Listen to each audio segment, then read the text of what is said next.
ഭാരതസഭയുടെ അൽഫോൻസ അഗ്നിയിലൂടെ നടന്നുയർന്നു, അവശതയേറെ അനുഭവിച്ചു, അനുഗ്രഹപ്പൂമഴ പെയ്തിറക്കി.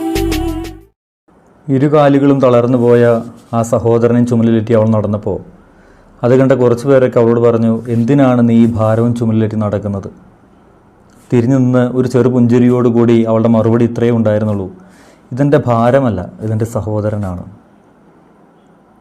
ഭാരതസഭയിലെ വിശുദ്ധ ഒരുപക്ഷെ സഹനത്തിലൂടെ വിശുദ്ധി പ്രാപിക്കുവാൻ സാധിക്കുമെന്നും നിശബ്ദതയിലൂടെ ആ വിശുദ്ധിയിലേക്ക് നടന്നെടുക്കുവാൻ സാധിക്കുമെന്ന് നമ്മളെയൊക്കെ പഠിപ്പിക്കുന്ന മലയാളിയായ ഒരു വിശുദ്ധ അൽഫോൻസാമ.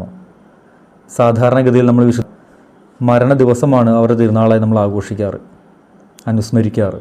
പക്ഷേ ഇവിടെ നമ്മൾ വിശുദ്ധ അൽഫോൻസാമയുടെ ജനന തിരുനാൾ ഏറ്റവും മനോഹരമായി ആഘോഷിക്കുന്നു.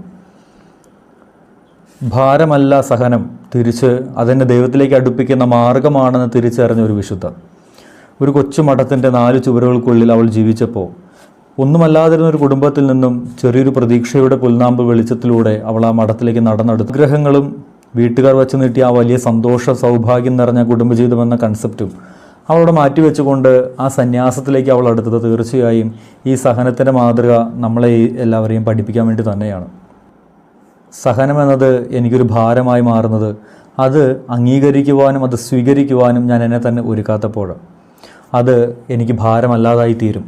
അത് ഞാൻ അംഗീകരിക്കുമ്പോൾ, ദൈവത്തിന് ആ സഹനം കൊണ്ട് പദ്ധതിയുണ്ടെന്ന് മനസ്സിലാക്കുമ്പോൾ, ഞാൻ അനുഭവിക്കുന്ന ഈ വേദനകൾക്കും ബുദ്ധിമുട്ടുകൾക്കുമെല്ലാം പ്രതിബന്ധങ്ങൾക്കും പ്രാരാബ്ദങ്ങൾക്കുമെല്ലാം ദൈവസന്നിധിയിൽ വിലയുണ്ടെന്നും ആ വേദനകളിൽ ദൈവത്തിനൊരു പദ്ധതിയുണ്ടെന്ന് തിരിച്ചറിഞ്ഞ് എന്നെ ദൈവത്തോട് ചേർത്ത് നിർത്തുവാനുള്ള നിസ്സാരമായിട്ടുള്ള വഴികളാണ് ഈ സഹനങ്ങൾ എന്നുള്ള ബോധ്യം എൻ്റെയും നിങ്ങളുടെയും ജീവിതത്തിലേക്ക് കടന്നു വരുമ്പോൾ തീർച്ചയായും ആ സഹനങ്ങൾ ഒരിക്കലും നമുക്കൊരു ഭാരമല്ല, മറിച്ച് മാർഗങ്ങളാണ്. വിശുദ്ധ അൽഫോൻസാമയുടെ ജീവിതത്തിലേക്ക് നമ്മൾ തിരിഞ്ഞു നോക്കുമ്പോൾ ഈ വലിയൊരു യാഥാർത്ഥ്യം നമുക്ക് കാണുവാൻ സാധിക്കും. വേദനകളും സഹനങ്ങളും ദൈവത്തിൽ നിന്നോട് ചോദിച്ചു വാങ്ങിയവൾ. മറ്റുള്ളവരുടെ വേദനകൾ കാണുമ്പോൾ മനസ്സലിഞ്ഞ് ദൈവമേ അവരെ ആ വേദനയിൽ നിന്ന് മോചിപ്പിച്ച് ആ വേദന എനിക്ക് നൽകണമേ എന്ന് യാചിച്ച് കേണപേക്ഷിച്ച് ആ വേദന ചോദിച്ചു വാങ്ങിയവൾ. ആ വിശുദ്ധ നമ്മളെ പഠിപ്പിക്കുന്നത് ഈ സഹനത്തിന് മഹാത്മ്യത്തെ തന്നെയാണ്. ഒരു വേദനയും ഒരിക്കലും അവഗണിക്കപ്പെടുന്നില്ല, വിലമതിക്കപ്പെടാതെ പോകുന്നില്ല.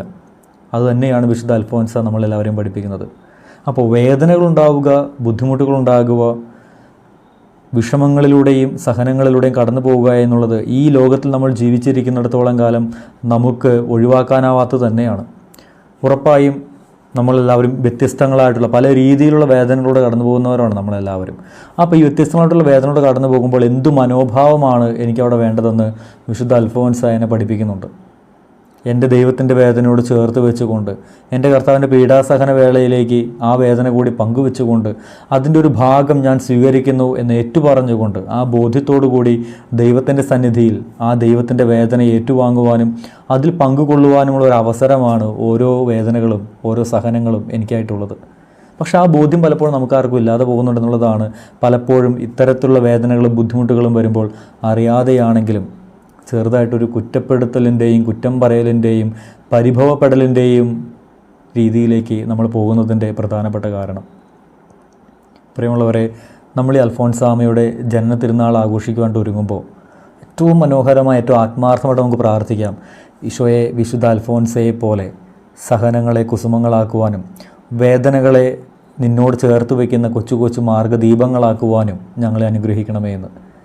വേദനകളിലൂടെ നിന്നെ സ്വന്തമാക്കുവാൻ സാധിക്കുമെന്നും നിശബ്ദതയിലൂടെയുള്ള ഈ വേദനയിൽ ഞങ്ങൾക്ക് നിന്നെ അനുഭവിക്കുവാൻ സാധിക്കുമെന്നും ആ നിന്നെ മറ്റുള്ളവർക്ക് പകർന്നു കൊടുക്കുവാൻ കൊട്ടിഘോഷിക്കലിൻ്റെ യാതൊരു ആവശ്യവുമില്ലെന്ന് ഞങ്ങളെ മനസ്സിലാക്കി തന്ന വിശുദ്ധ അൽഫോൻസയെ പോലെ ഓരോ ജീവിതത്തിലെയും കൊച്ചു കൊച്ചു വേദനകളെങ്കിലും കൊച്ചു കൊച്ചു ബുദ്ധിമുട്ടുകളെങ്കിലും ഏറ്റവും സന്തോഷത്തോടു കൂടി സഹിക്കുവാൻ ഞങ്ങളെ അനുഗ്രഹിക്കണമെന്ന് നമുക്ക് പ്രത്യേകം പ്രാർത്ഥിക്കാം. നമുക്ക് വേണ്ടി മാധ്യസ്ഥം വഹിക്കുവാൻ, നമുക്ക് വേണ്ടി പ്രാർത്ഥിക്കുവാൻ, നമ്മളെ ഈ വേദനകളിലൂടെ ഒറ്റയ്ക്കല്ല നീ എന്ന് പറഞ്ഞ് ഓർമ്മിപ്പിക്കുവാൻ ഒരു വിശുദ്ധ നമുക്കുമുണ്ട്. വിശുദ്ധയുടെ തിരുനാൾ ആശംസകൾ എല്ലാവർക്കും സ്നേഹപൂർവ്വം നേരുന്നു.